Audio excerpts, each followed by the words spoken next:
welcome back to all dear students. Welcome to Career Planet. Myself Shaily Gurwani and we are studying a chapter Biomolecule. तो बच्चों biomolecule की पिछली class में हमने discuss किया था साइक्लिक स्ट्रक्चर ऑफ ग्लूकोज यानी ग्लूकोज की चक्रीय संरचना। हमने देखा था ग्लूकोज के कुछ कैरेक्टर्स, कुछ गुण ऐसे होते हैं जो उसकी ओपन स्ट्रक्चर से एक्सप्लेन नहीं कर सकते। लाइक ग्लूकोज डीएनपी टेस्ट नहीं दे रहा था, सोडियम बाइसल्फाइड के साथ परीक्षण नहीं देता, शिफ अभिकर्मक के साथ परीक्षण नहीं देता, ग्लूकोज पेंटा एसिटेट की क्रिया हाइड्रोक्सिल अमीन से कराएं तो ये ऑक्सिम नहीं बनाता। तो ग्लूकोज की ये बहुत सारी प्रॉपर्टीज़ है जो हम अगर देखें तो ओपन स्ट्रक्चर से एक्सप्लेन नहीं कर सकते थे।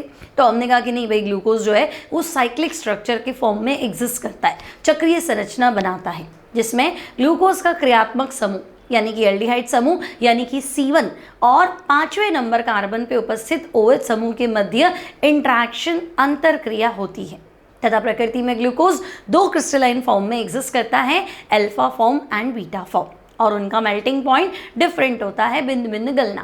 क्लियर? अब वो तो था सब कुछ ग्लूकोज के बारे में। आज की इस क्लास में हम डिस्कस करेंगे फ्रक्टोज का साइक्लिक स्ट्रक्चर, है ना। लेकिन उसको पढ़ने से पहले टॉपिक आपको मिल गया होगा म्यूटर रोटेशन, या बच्चों हम इसे कहते हैं परिवर्ती ध्रुवण घूर्णन। तो परिवर्ती का मतलब है परिवर्तन, ठीक है। टॉपिक है हमारा आज का म्यूटर रोटेशन, हिंदी में लिखते हैं इसे परिवर्ती ध्रुवण घूर्णन। अब म्यूटा और रोटेशन, म्यूटा रोटेशन शब्द को टुकड़े करें तो बच्चों म्यूटा और रोटेशन, और म्यूटा यानी म्यूटा जो शब्द आया है बच्चों वो आया है म्यूटेयर, और रोटेशन यानी कि घूर्णन कोण। म्यूटर यानी घूर्णन कोण, स्पेसिफिक रोटेशन जिसे कह सकते हैं विशिष्ट घूर्णन, ठीक है। एग्जैक्ट टर्म जो है इसका स्पेसिफिक रोटेशन है, विशिष्ट घूर्णन कह दो, घूर्णन कोण से ज़्यादा बढ़िया। और म्यूटेयर शब्द जो है बच्चों इसका मतलब होता है समय के साथ बदलना, चेंज विद टाइम।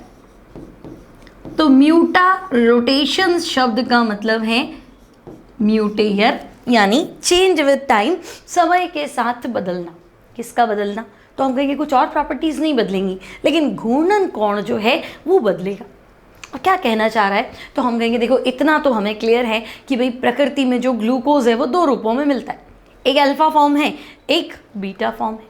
अब बच्चों ग्लूकोज हमने पढ़ा था, ग्लूकोज का दूसरा नाम है डेक्सट्रोज, है ना। बाय नेचर ग्लूकोज जो है डेक्स्ट्रो रोटेटरी होता है, बाय नेचर ग्लूकोज जो है दक्षिण ध्रुवण घूर्णक होता है, इसलिए उसका दूसरा नाम पड़ा डेक्सट्रोज। तो हम कहेंगे हाँ डेक्सट्रोज है, दक्षिण ध्रुवण घूर्णक है, ठीक है। अब बच्चों दो रूप है, अल्फा है, बीटा है। तो मैंने ले लिया alpha D plus glucose, alpha रूप है ना। अल्फा और बीटा आपस में क्या थे? एनोमर्स थे। तो मैंने ले लिया अल्फा डी प्लस ग्लूकोज और मैंने कहा इसका ताज़ा विलयन बना लेती। तो बच्चों जब मैंने अल्फा डी प्लस ग्लूकोज का ताज़ा विलयन बनाया तो पहले तो स्पेसिफिक रोटेशन घूर्णन कोण जो है वो 113 डिग्री होता है, लेकिन धीरे धीरे घट के तुम देखोगे वो 52.4 डिग्री हो जाता है। तो freshly prepared alpha D plus glucose का एंगल 113 था और धीरे धीरे समय के साथ हमने क्या देखा, वो घट के 52.4 हो गया। सिमिलरली मैंने कहा बीटा डी ग्लूकोज ले लेते। तो बच्चे बीटा डी प्लस ग्लूकोज का स्पेसिफिक रोटेशन 19 डिग्री होता है या 19.2 डिग्री होता है, ठीक है। अब जैसे रखेंगे, रखने के बाद थोड़ी देर में मैंने क्या देखा कि वो बढ़ गया और 52.4 हो गया। बात समझ में आई? तो मैंने अल्फा डी प्लस ग्लूकोज लिया, एंगल 113 आया। थोड़ी देर बाद मैंने उसको देखा, वापस चेक किया तो 52.4 और वो कॉन्स्टेंट, अब ना घट रहा है ना बढ़ रहा है। Similarly beta D plus glucose लिया तो एकदम बनाते ही एंगल तो 19.2 है, लेकिन धीरे धीरे बढ़ के कहाँ हो गया तो 52.4 हो गया। तो भाई मुझे ऐसा लगा कि घूर्णन कोण स्पेसिफिक रोटेशन में समय के साथ परिवर्तन हो रहा। अब यहाँ ध्यान रखने वाली बात है, डेक्स्ट्रो पहले भी था, डेक्स्ट्रो अब भी है। घूर्णन कोण का मान बदला है, दिशा नहीं बदली है। डेक्स्ट्रो था, डेक्स्ट्रो ही है ना। लेकिन समय के साथ साथ स्पेसिफिक रोटेशन में जो चेंज हुआ है बच्चों, इसे कहते हैं म्यूटर रोटेशन। क्लियर? तो अब हम इसे डिस्कस करते हैं। आज का टॉपिक है हमारा म्यूटर रोटेशन। तो जब अल्फा डी प्लस ग्लूकोज का ताज़ा विलयन बनाते हैं तो इसका घूर्णन कोण 112 डिग्री, कुछ बुक्स में आपको 113 भी मिलेगा, तो 112 भी ठीक है, 113 भी ओके। तो बच्चों अल्फा डी प्लस ग्लूकोज का घूर्णन कोण चलो 112 डिग्री है। जब इसको कुछ समय के लिए रखा जाता है तो ये घट के कहाँ पहुंच गया 52.5 डिग्री। और बीटा डी प्लस ग्लूकोज का फ्रेशली प्रिपेयर्ड विलियन एंगल कितना है 19.2 डिग्री, और कुछ समय बाद रखा तो ये बढ़ गया 52.4। तो भाई वो तो घट गया था और ये बढ़ गया। तो समय के साथ हमने क्या देखा, घूर्णन कोण में परिवर्तन, और इसे हम क्या कहेंगे, तो बच्चों इसे हम कहेंगे म्यूटा रोटेशन। तो म्यूटा रोटेशन का मतलब समझ में आ गया। ग्राफ बनाना हो तो हम ग्राफ भी बना सकते हैं। कैसे बनाएंगे, तो देखो ग्राफ आपको प्लॉट करना है टाइम, समय और घूर्णन कोण के बीच में, स्पेसिफिक रोटेशन, घूर्णन कोण। ठीक है, दो चीजें थी हमारे पास, पहले था अल्फा डी प्लस ग्लूकोज और सेकंड क्या है, तो हम कहेंगे बीटा डी प्लस ग्लूकोज। अब बच्चे अल्फा डी ग्लूकोज का एंगल तो 112 था और घट के कितना हो गया, तो हम कहेंगे 52.4 डिग्री। पहले 112 था, बीटा वाला 19.2 था और बढ़ते बढ़ते कितना हो गया, तो हम कहेंगे 52.4। 19.2 था, बढ़ते बढ़ते ये हो गया 52.4। तो समय के साथ क्या हुआ, ये तो बढ़ गया और ये घट गया। तो समय के साथ घूर्णन कोण में परिवर्तन को हम कहते हैं म्यूटा रोटेशन या परिवर्ती ध्रुवण घूर्णन। तो शायद एनसीईआरटी में का कुछ दिया नहीं है, बट आपने पहले भी पढ़ रखा है, जो अपचायी शर्करा होती है वो म्यूटा रोटेशन शो करती है, और जो अनअपचायी शर्करा होती है, नॉन रिड्यूसिंग शुगर, वो म्यूटा रोटेशन यानी कि परिवर्ती ध्रुवण घूर्णन नहीं दर्शाती। तो जब हमने उसमें पढ़ा है तो हमें मतलब भी पता होना चाहिए। ठीक है, तो हम कहेंगे ओके म्यूटा रोटेशन तो क्लियर है, समय के साथ घूर्णन कोण में परिवर्तन। ठीक है, अब बच्चों एक्सप्लेन करें इसको, तो एक्सप्लेन कैसे करें, तो पहले इसका डेफिनेशन लिख लेते हैं। जब किसी प्रकाशिक सक्रिय यौगिक के जलीय विलयन के घूर्णन कोण में समय के साथ होने वाला परिवर्तन क्या कहलाता है, तो हम कहेंगे म्यूटा रोटेशन या परिवर्ती ध्रुवण घूर्णन। अब होता क्या है, तो मान लो मैंने पहले ले लिया अल्फा डी प्लस ग्लूकोज, लेकिन होगा क्या बच्चों, अल्फा वाला जो है ना पहले खुली श्रृंखला में बदल जाए, और खुली श्रृंखला वाला ग्लूकोज वापस किस में कन्वर्ट हो जाएगा, बीटा, फिर बीटा वापस खुली में और खुली वाला अल्फा में। तो इस तरह से इन तीनों के मध्य आ जाएगी साम्य अवस्था। तभी तो दोनों चीज़ें क्या होगी, कांस्टेंट हो गई, अल्फा भी 52 पे आ गया, बीटा भी 52 पे आ गया। क्यों, तो हम कहेंगे इनमें साम्य अवस्था। तो हम एक पर्टिकुलर सिचुएशन पे जब साम्य अवस्था आ जाएगी तब हम एक्सट्रैक्ट करेंगे, तो हमें अल्फा भी मिलेगा, बीटा भी मिलेगा। अल्फा मिलेगा हमें 36% और बीटा हमें कितना मिलेगा 64%। अब डायरेक्ट तो कन्वर्ट होगा नहीं, पहले ओपन स्ट्रक्चर बनानी पड़ेगी, फिर ये उसमें कन्वर्ट होगा। ठीक है, तो ओवरऑल तो मिलेगा कि 100 से ज़्यादा हो गया, बट ऐसा नहीं है, जैसे ये इसमें कन्वर्ट हो रहा है तो यहाँ 0.02 कम हो जाएगा, या ये इसमें कन्वर्ट हो रहा है तो वहाँ 0.02 कम कर देना, इस तरीके से। ठीक है, तो बच्चों एक्सप्लेनेशन क्या है इसका, तो अल्फा डी ग्लूकोज का जलीय विलयन धीरे धीरे बीटा में बदल जाता है, इसी प्रकार बीटा का जलीय विलयन भी धीरे कुछ समय बाद अल्फा में बदल जाता है, तथा जब साम्य अवस्था आ जाएगी तो घूर्णन कोण क्या हो जाएगा, स्थिर हो जाएगा। तो हम कहेंगे यहाँ 112 या 113 है, वहाँ एंगल कितना था 19.2 था, और दोनों घटते और बढ़ते क्या हो गए, तो 52.4 पे क्या हो जाएंगे, कांस्टेंट। तो ये टॉपिक हो गया हमारा म्यूटा रोटेशन। हालांकि बोर्ड पॉइंट ऑफ व्यू से इंपॉर्टेंट नहीं है, बट आपको ध्यान में रखना है, कॉम्पिटिशन में आ सकता है। ओके, अब आगे चलें बच्चों। तो ग्लूकोज हमने कंप्लीट कर लिया, तो नेक्स्ट टॉपिक हम डिस्कस करते हैं फ्रक्टोज। तो फ्रक्टोज यानी कि फल शर्करा, फ्रूट शुगर। अब इनको कंप्लीट करेंगे, तो यह किसका उदाहरण है, तो हमें नहीं समझ में आ भाई ये किसका उदाहरण है, मोनोसेकेराइड लिखें या कुछ और लिखें, तो कंप्लीट करो। यह डैश कार्बन युक्त शर्करा है और क्रियात्मक समूह डैश है। तो बोलो कितने कार्बन युक्त शर्करा है, तो फ्रक्टोज तो 6 कार्बन युक्त शर्करा है। ठीक है, और अगर 6 कार्बन युक्त शर्करा है तो क्रियात्मक समूह क्या है, तो हमने पढ़ा था कि भाई ग्लूकोज का क्रियात्मक समूह तो है एल्डिहाइड और फ्रक्टोज का क्रियात्मक समूह है कीटोन, और ग्लूकोज और फ्रक्टोज एक दूसरे के क्रियात्मक समूह समावयवी है। तो मैं कहूँगी भाई फ्रक्टोज का क्रियात्मक समूह तो कीटोन है। अब आपने ये भी पढ़ रखा है 6 कार्बन युक्त शर्करा जिसका क्रियात्मक समूह कीटोन हो उसे हम कीटोहेक्सोज पढ़ेंगे, है ना। जब मैं ग्लूकोज को एल्डोहेक्सोज लिख रही हूँ तो इसको तो मुझे कीटोहेक्सोज लिखना चाहिए। तो भाई यह कीटोहेक्सोज का उदाहरण है, यानी कि 6 कार्बन युक्त शर्करा है और क्रियात्मक समूह कीटोन है। अब इसे डैश भी कहते हैं क्योंकि ये समतल ध्रुवित प्रकाश को डैश की ओर घुमाता है, अतः यह डैश ध्रुवण घूर्णक है। तो वापस याद करो, ग्लूकोज का दूसरा नाम था डेक्सट्रोज, सिखाया था। ग्लूकोज का दूसरा नाम है डेक्सट्रोज क्योंकि ये दक्षिण ध्रुवण घूर्णक होता है। सिमिलरली फ्रैक्टोज का दूसरा नाम है बच्चों लेवुलोज। फ्रैक्टोज को क्या कहते हैं, तो हम कहेंगे फ्रैक्टोज को हम बोलेंगे लेव्यूलोज, ठीक है। अब लेव्यूलोज इसलिए बोलते हैं क्योंकि ये क्या करता है, समतल ध्रुवित प्रकाश को बाईं ओर घुमाता है, लेफ्ट हैंड साइड, और बाईं ओर घुमाता है, आप लिख सकते हैं LHS, है ना, लेफ्ट हैंड साइड घुमाता है। तो भाई लेफ्ट वाला लेवियो रोटेटरी है, और हिंदी में लिखें तो यह वाम ध्रुवण घूर्णक है, ठीक है।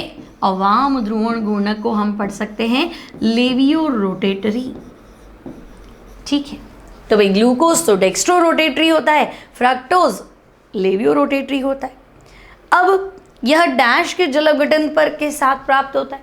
तो भाई ग्लूकोज क्या बोलते हैं, हाँ ग्लूकोज तो बोलते हैं, ग्लूकोज हो या फ्रक्टोज हो दोनों मोनोसेकेराइड है, डाइसेकेराइड के जल अपघटन पे प्राप्त होंगी। तो डाइसेकेराइड ऐसा कौन सा है जिससे फ्रक्टोज मिले, तो हम कहेंगे ऐसा डाइसेकेराइड है सुक्रोज। अगर बच्चों आप सुक्रोज का दूसरा नाम इन्वर्ट शुगर है, सुक्रोज के जल अपघटन करें तो सुक्रोज के जल अपघटन पे कीटोन यानी कि फ्रक्टोज और साथ में कौन मिलेगा, एल्डिहाइड यानी कि ग्लूकोज। सुक्रोज के जल अपघटन पर ग्लूकोज के साथ प्राप्त होता है, क्लियर। फ्रक्टोज सुक्रोज के जल अपघटन पर ग्लूकोज के साथ प्राप्त होता है, ये आपको ध्यान रखना है। यहाँ तक कोई दिक्कत नहीं। आगे देखते हैं क्या है हमारे पास। तो भाई फ्रक्टोज की खुली संरचना बनाओ, तो बना लेते हैं। तो भाई हमें पता है फ्रक्टोज जो है वो 6 कार्बन युक्त शर्करा है, तो 3, 4, 5 और 6। तो हमने लिख दिया फ्रक्टोज 6 कार्बन युक्त खुली संरचना है, लेकिन इसका क्रियात्मक समूह कीटोन है। तो बच्चों कीटोन है तो कीटोन तो कॉर्नर पे नहीं आ सकता, कॉर्नर पे तो एल्डिहाइड आता है। यहाँ हम लिख देंगे CH2OH। अब वापस वही बात है, 3 नंबर पे विन्यास जो है वो आपको उल्टा रखना है। तो 1 2 3 4 पे क्या हो जाएगा, तो हम कहेंगे H और OH। देन 5 पे क्या हो जाएगा बच्चों, H और OH। अब आप ध्यान से देखें, लास्ट कार्बन को देखेंगे बच्चों। लास्ट कार्बन में आपको क्या मिल रहा है, OH राइट साइड में। मैंने पहले भी सिखा रखा है, वे सभी संरचनाएं जो डी ग्लिसरल्डिहाइड से समानता दर्शाती है, ठीक है। यानी हमें सिर्फ इतना ही चेक करना है, ऊपर एल्डिहाइड की जगह कीटोन, उससे कोई फर्क नहीं पड़ेगा। लास्ट वाला कायरल कार्बन और नीचे 1 डिग्री अल्कोहल वाला ग्रुप, यानी तो होंगे कि हाँ ये तो मैच कर रहा है। तो बच्चों ये फ्रक्टोज का डी रूप है ना, क्योंकि ये डी ग्लिसरल्डिहाइड से समानता दर्शाता है। अब मैंने ग्लूकोज में प्लस लिखा था क्योंकि वो दक्षिण ध्रुवण घूर्णक था। यहाँ प्लस लिख दूंगी तो गलत हो जाएगा ना, क्योंकि ये तो वाम ध्रुवण घूर्णक है, लेवियो रोटेटरी है। तो प्लस की जगह क्या लिखना चाहिए, माइनस। तो डी माइनस और क्या लिख दूं, तो बच्चों इसे लिखेंगे डी माइनस और हम लिख देंगे फ्रक्टोज। तो अगर आपसे पूछे फ्रक्टोज की खुली संरचना, तो आपको बताना है फ्रक्टोज में 6 कार्बन युक्त शर्करा है। टोटल नंबर ऑफ कार्बन हो गया 6। डी रूप इसलिए लिखा क्योंकि लास्ट कायरल कार्बन का OH ग्रुप राइट साइड में डी ग्लिसरल्डिहाइड से समानता दर्शाता है, ठीक है। अब आपसे पूछा जाए कि चलो ये तो खुली संरचना है ना, डी लिख दिया, माइनस वो तो प्रैक्टिकल तरीका है कि भाई फ्रक्टोज शुगर का अगर हम रोटेशन ज्ञात करेंगे, घूर्णन कोण ज्ञात करेंगे, स्पेसिफिक रोटेशन, तो हमें माइनस मिलता है। ये लेवियो रोटेटरी है, लाइट को बाईं ओर घुमाता है ना, लेफ्ट हैंड साइड में रोटेट करता है, इसलिए हमने माइनस लिख दिया। और फ्रक्टोज शुगर है, ठीक है। तो हम कहेंगे भाई ये कीटोहेक्सोज का उदाहरण है। कायरल कार्बन चेक कर लेते हैं। तो पहला कायरल नहीं है, दूसरा कायरल नहीं है, लेकिन तीसरा तो कायरल कार्बन है, ये भी कायरल कार्बन है और ये भी कायरल कार्बन है। तो अगर आपसे पूछा जाए कि भाई फ्रक्टोज में कितने कीरेल कार्बन है, तो बच्चों कीरेल कार्बन की संख्या बताएंगे तो हम कहेंगे कायरेल कार्बन, N से डिनोट करते हैं। तो कितने हो गए कायरेल कार्बन? 3 हो गए, 1 2 और 3, तो हम कहेंगे कायरेल कार्बन 3। अब ये 2 बराबर भागों में कट नहीं सकता, तो प्रकाशिक समावयवी ज्ञात करने का फॉर्मूला है प्रकाशिक समावयवियों की संख्या, तो उसका फॉर्मूला है बच्चों 2 की पावर n, यानी 2 की पावर 3 यानी कि 8। तो फ्रक्टोज के कितने ऑप्टिकल आइसोमर्स बनेंगे? तो आपका आंसर रहेगा 8 प्रकाशिक समावयवी बनेंगे। ओके, यहाँ तक दिक्कत नहीं। अब दिक्कत तो वापस वही है जो एल्डिहाइड में थी। भाई एल्डिहाइड में हमने बहुत सारा पढ़ा था, भाई ये प्रॉपर्टी, इसको खुली संरचना से नहीं समझा सकते। सिमिलरली कीटोन के भी कुछ गुण ऐसे हैं जो इसकी खुली संरचना से एक्सप्लेन नहीं होती। मतलब अगर मैं ये स्ट्रक्चर बनाऊँ तो बहुत सारी प्रॉपर्टीज़ को हम डिस्कस नहीं कर सकते, तो हम कहेंगे अच्छा भाई ये भी साइक्लिक स्ट्रक्चर बनाता है। तो बच्चों फ्रक्टोज भी प्रकृति में क्या करता है? साइक्लिक स्ट्रक्चर, वलय संरचना, रिंग स्ट्रक्चर के रूप में पाया जाता है। अब अंतरक्रिया वापस फंक्शनल ग्रुप और लास्ट वाला जो कायरल कार्बन है उसी के मध्य होगी। तो हमारा फंक्शनल ग्रुप है कीटोन यानी C2 और सेकेंड लास्ट कायरल कार्बन यानी कि C5। तो हम कहेंगे कि फ्रक्टोज की खुली संरचना इसके सभी गुणों की व्याख्या नहीं करती है ना। फ्रक्टोज की खुली संरचना द्वारा इसकी सारी प्रॉपर्टीज़ को तो बच्चों एक्सप्लेन नहीं कर सकते। इसलिए हमें क्या करना पड़ेगा? इसलिए हमें इसकी चक्रीय संरचना बनानी पड़ेगी, जिसमें कीटोनिक समूह तथा C5 पर उपस्थित OH समूह के मध्य अंतरक्रिया होती है। यानी अगर मैं आपको कहूँ बच्चों फ्रक्टोज बनाओ, तो फ्रक्टोज में देखो फंक्शनल ग्रुप कीटोन है, C डबल बॉन्ड हो और पहला कार्बन जो है वो आपका है CH2OH। पहले तो इसको लिखना सीखेंगे 1 2, ठीक है।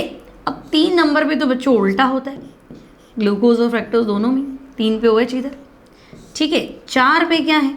तो हम कहेंगे H और OH। 5 पे क्या है? तो बच्चों H और OH और यहाँ आ जाएगा CH2OH। तो ये है फ्रक्टोज का स्ट्रक्चर और इसे लिखेंगे हम D माइनस फ्रक्टोज। यहाँ तक तो दिक्कत होना ही नहीं चाहिए। कितने कार्बन है? 1 2 3 4 5 और 6। इंट्रैक्शन किसके बीच में होगा? तो इन दोनों के बीच में होगा, है ना। तो जैसे आपने हेमी एसिटल बनाया था, यहाँ हेमी कीटल, कार्बोनिल ग्रुप की ये प्रॉपर्टी हमने पढ़ी थी। कार्बोनिल ग्रुप अल्कोहल से क्रिया कर लेता है ना। ये बॉन्ड यहाँ टूट जाएगा, O नेगेटिव कार्बन पॉजिटिव, ये प्रोटॉन ट्रांसफर, तो यहाँ हो जाएगा OH और OR। मैंने आपको पिछली क्लास में भी सिखाया था, अगर एल्डिहाइड है तो इसको हेमी एसिटल बोलेंगे, कीटोन है तो हम हेमी कीटल स्ट्रक्चर बोलेंगे। तो फ्रक्टोज भी हेमी कीटल बनाएगा। क्यों बनाएगा? तो हम कहेंगे भाई इसकी सारी रिएक्शंस को हम खुली संरचना से एक्सप्लेन नहीं कर सकते, कहीं ना कहीं ये साइक्लिक स्ट्रक्चर बना रहा है। तो कैसे बनानी है?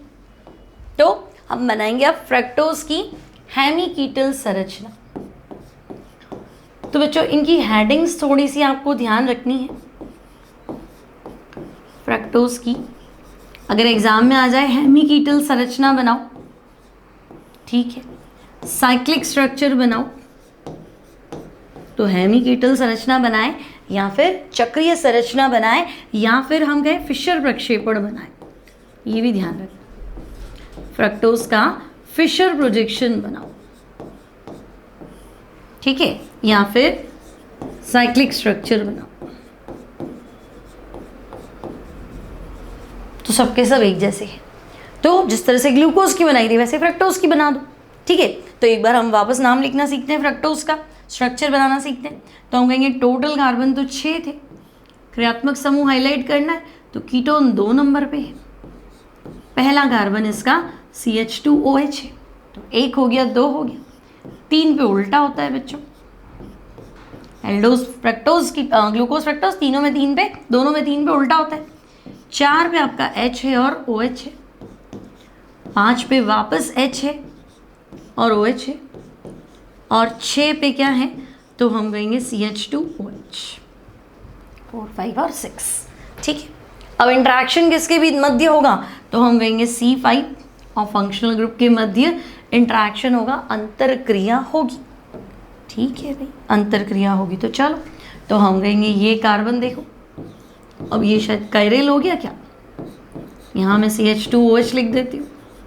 ठीक है, C2 पे OH, C3 पे बच्चों OH और H, C4 पे H OH, लेकिन C5 का H और यहाँ, ठीक है, और लास्ट में क्या आ जाएगा, CH2OH। ठीक है, तो 5 मेंबर्ड रिंग स्ट्रक्चर बनेगा। ठीक है, तो भाई 5 मेंबर्ड रिंग स्ट्रक्चर साइक्लिक है ना, साइक्लिक स्ट्रक्चर बनेगा। अब OH आपका राइट साइड में है, तो बच्चों हम इसे बोलेंगे अल्फा। पहले इसका नाम लिखें, तो देखो D तो है ही, लास्ट वाला कार्बन इधर है। बाय नेचर फ्रक्टोज वाम ध्रुवण गुणक है, इसलिए मैंने माइनस लिखा, तो ये है D- फ्रक्टोज। अब जब आपने इसका साइक्लिक स्ट्रक्चर बनाया तो आपको पता है 2 मिलेंगे। अगर OH राइट साइड में लिखा है तो ये है अल्फा D- फ्रक्टोज। अब आप ध्यान से देखेंगे, चक्रीय संरचना बनने के बाद में इसका जो C2 कार्बन है बच्चों, वो क्या हो गया, किरेल हो गया। तो हम कहेंगे हाँ, एक तरफ OH है, एक तरफ CH2OH है, एक तरफ लंबी श्रृंखला है और चौथी साइड ऑक्सीजन है। तो after the formation of cyclic structure, चक्रीय संरचना बनने के बाद में इसका C2 कार्बन जो है अब वो किरेल हो गया, यानी अब ये एनोमेरिक कार्बन है। कोई पूछ ले ग्लूकोज का एनोमेरिक कार्बन क्या है, तो तुम कहोगे ग्लूकोज का एनोमेरिक कार्बन C1 वाला था, है ना, फंक्शनल ग्रुप ही एनोमेरिक था, तो C1 ग्लूकोज का एनोमेरिक कार्बन था। C1 पे विन्यास बदला तो अल्फा और बीटा रूप बदल गए। सिमिलरली फ्रक्टोज का एनोमेरिक कार्बन क्या है, C2, विन्यास बदला तो अल्फा बीटा फॉर्म चेंज हो जाएंगे। तो अब हम चलते हैं, C2 को पलट दो, तो बच्चों OH लेफ्ट में ले लो, यहाँ हो गया CH2OH। ठीक है, 1 2 3 पे हम उल्टा कर देंगे OH और H, 4 पे हो गया H OH, 5 पे H और रिंग है, तो ये हो गया, और CH2OH। ठीक है, तो बच्चों अगर वो अल्फा है तो इसे हम बीटा बना देंगे, बीटा D- फ्रक्टोज। अब मैंने आपको सिखाया भी था कि प्रोटॉन ट्रांसफर होता है ना, काप तो पॉजिटिव हो जाता है और O क्या हो जाता है, नेगेटिव हो जाता है। तो ये जो प्रोटॉन ट्रांसफर होता है ये तल के ऊपर से भी हो सकता है, तल के नीचे से भी हो सकता है। सिमिलरली रिंग जो है वो अगर तल के ऊपर से बनती है तो प्रोटॉन ट्रांसफर नीचे से हो जाएगा, और रिंग अगर प्लेन के नीचे से बन रही है तो प्रोटॉन ट्रांसफर ऊपर से हो जाएगा। तो 2 पॉसिबिलिटी है, इसलिए हमने 2 रूप बनाए, अल्फा D- फ्रक्टोज और बीटा D- फ्रक्टोज। चेक करेंगे बच्चों, सिंपल सा स्ट्रक्चर है। ठीक है, तो इसको इस तरह से बना सकते हैं, और अगर आप ऐसे शो नहीं करें, है ना, इस फॉर्म में शो करना है तो आप ऐसे भी बना सकते हैं। देखो इसको हटा देती हूँ। अगर आपको NCERT के according as it is picture बनाना है तो आप क्या करें, इन सबको एक सिंपल कार्बन कार्बन से डिनोट कर दे, बस ये फर्स्ट और सेकंड रहने, यानी ये फर्स्ट कार्बन है ना, इसको एज इट इज़ रहने दो, लास्ट वाला क्या हो जाएगा, CH2OH, ये आपका C2 है। ठीक है, तो C2 पे OH राइट में और इधर CH2OH। ठीक है, C3 पे आप उल्टा कर दो, OH और H, C4 as it is, H और OH, C5 में क्या होगा, तो हम कहेंगे H और C2 के बीच में ऑक्सीजन है, और C6 तो है, तो आप ऐसे भी बना सकते हैं, है ना, और इसको यहाँ ऊपर से भी ले सकते हैं रिंग को, ये ऐसे भी बना सकते हैं, एक ही बात है। ठीक है, तो ये अल्फा D- फ्रक्टोज, क्लियर। और बीटा बनाना है तो सब कुछ सेम रहेगा बच्चों, ये CH2OH फर्स्ट कार्बन का OH लेफ्ट में ले लो, ये CH2OH, थर्ड कार्बन उल्टा हो जाएगा OHH, फोर्थ कार्बन H और OH, फिफ्थ पे H और ये ऑक्सीजन, और इसको यहाँ से, ठीक है, तो ये हो जाएगा बच्चों बीटा D- फ्रक्टोज, तो वो हो जाएगा अल्फा, ये हो जाएगा बीटा। ठीक है, तो फ्रक्टोज भी क्लियर है ना, सुक्रोज के जल अपघटन से प्राप्त होने वाला जो शुगर है ना, दैट इज फ्रक्टोज। तो ये है इसका हेमी एसिटिल स्ट्रक्चर, चाहे ऐसे बनाओ चाहे ऐसे बनाओ। अब नेक्स्ट बच्चों, तो आपके पास आएगा फ्रक्टोज का फ्यूरेनोज स्ट्रक्चर या हार्वर्ड स्ट्रक्चर बनाओ। तो प्रकृति में फ्रक्टोज जो है वो 5 सदस्य वलय श्रृंखला के रूप में पाई जाती है ना। इससे मैच करती स्ट्रक्चर मिलेगी, तो ये स्ट्रक्चर तो फ्यूरेन का है। तो प्रकृति में फ्रक्टोज इस रूप में मिलती है 5 मेंबर्ड रिंग स्ट्रक्चर, जो फ्यूरेन से मैच करता है, इसलिए फ्यूरेनोज संरचना कहते हैं। ठीक है, तो प्रकृति में फ्रक्टोज 5 सदस्यीय वलय संरचना के रूप में पाया जाता है, जो कि फ्यूरेन से समानता दर्शाने के कारण फ्यूरेनोज संरचना कहलाती है। अब फ्यूरेनोज क्या है, तो मैं कहूँगी 5 मेंबर्ड रिंग स्ट्रक्चर, 5 सदस्यीय वलय संरचना है, जिसमें कार्बन तो 4 है, गिन लो 1 2 3 और 4, कार्बन 4 है और 1 ऑक्सीजन है फ्यूरिन। अब इसके अंदर मुझे फ्रक्टोज को लिखना है, ठीक है, तो अभी लिख देंगे।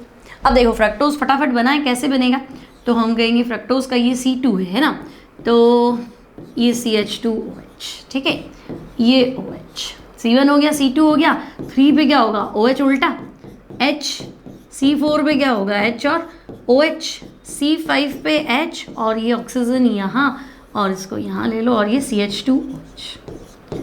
ये फ्रक्टोज है, फिलहाल ये फ्रक्टोज का अल्फा रूप है ना। अब मैं कह रही हूँ बच्चों, इसको इसके अंदर लिखो, इसके अंदर लिख के बताना है तुम्हें इसको, ठीक है, कोई बड़ी बात नहीं, लिख देंगे, है ना। ग्लूकोज लिख दिया तो भी लिख देंगे। अब ये ऑक्सीजन किसके बीच में है, तो मैं कहूँगी देखो ये C2 है और ये C5, चेक कर लो, ये C2 है और ये C5 है।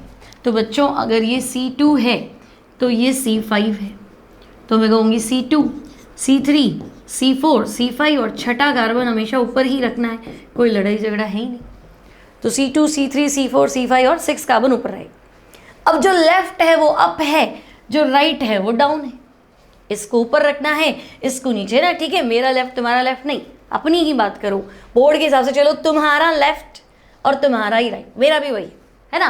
तो जो लेफ्ट है दैट इज अपर साइड और जो राइट है वो डाउन साइड। तो यहाँ आ जाओ, C2 में CH2OH और OH, ये लो भाई CH2OH और OH। C3 पे तो उल्टा ही है, तो हम कहेंगे ठीक है भाई OH और H। C4 पे क्या है, तो H और OH, ये। अब C5 पे मेरे पास चॉइस नहीं है क्योंकि ऊपर वाली जगह भरी हुई है, तो फिर इसको मुझे नीचे लिखना है, सिंपल है ना। देख के लगता हो रहे तो बहुत खतरनाक है, बट ऐसा कुछ भी नहीं है, ठीक है। तो ये हो गया अल्फा D माइनस फ्रक्टोज। आपको ये चलो अल्फा तो बना दिया, बीटा बना दो। तो बच्चों एनोमेरिक कार्बन को ही तो बदलना है, क्या करना है ना। ये लो 5 मेंबर्ड रिंग स्ट्रक्चर। अब हमें पता है कि ये जो रिंग है ना, ये C2 और C5 के बीच में, तो अगर ये C2 है ये C5 है तो ऑब्वियसली ये C3 है, ये C4 है ये C5 और छठा कार्बन ऊपर रखना है। अब मुझे अल्फा नहीं बनाना है, मुझे बीटा बनाना है, तो एनोमेरिक कार्बन बदल दो, एनोमेरिक कार्बन का विन्यास बदल दो, यानी एनोमेरिक कार्बन कौन है C2, लेफ्ट राइट चेंज कर दो। तो बस इस बार OH ऊपर कर देना और CH2OH नीचे कर देना। 3 पे तो वैसे ही उल्टा होता है, 4 पे H और OH, 5 पे मेरे पास सिर्फ H ही है। तो ये हो गया बच्चों बीटा D माइनस फ्रक्टोज। तो वो था अल्फा, ये था बीटा। तो अल्फा और बीटा जो रूप है फ्रक्टोज के, वो भी एनोमर्स है। ग्लूकोज में एनोमेरिक कार्बन C1 था, फ्रक्टोज में एनोमेरिक कार्बन C2 है। तो आई थिंक आज का टॉपिक सारा समझ में आ गया होगा। म्यूटा रोटेशन क्या होता है, परिवर्ती ध्रुवण घूर्णन क्या होता है, फिर फ्रक्टोज को कीटो हेक्सोज क्यों कह रहे हैं, स्ट्रक्चर्स क्या है, फिशर प्रोजेक्शन क्या है, हावर्थ प्रोजेक्शन क्या है, ठीक है। तो अब मिलते हैं अगली क्लास में, जहां डिस्कस करेंगे disaccharides. Till then take care and keep studying.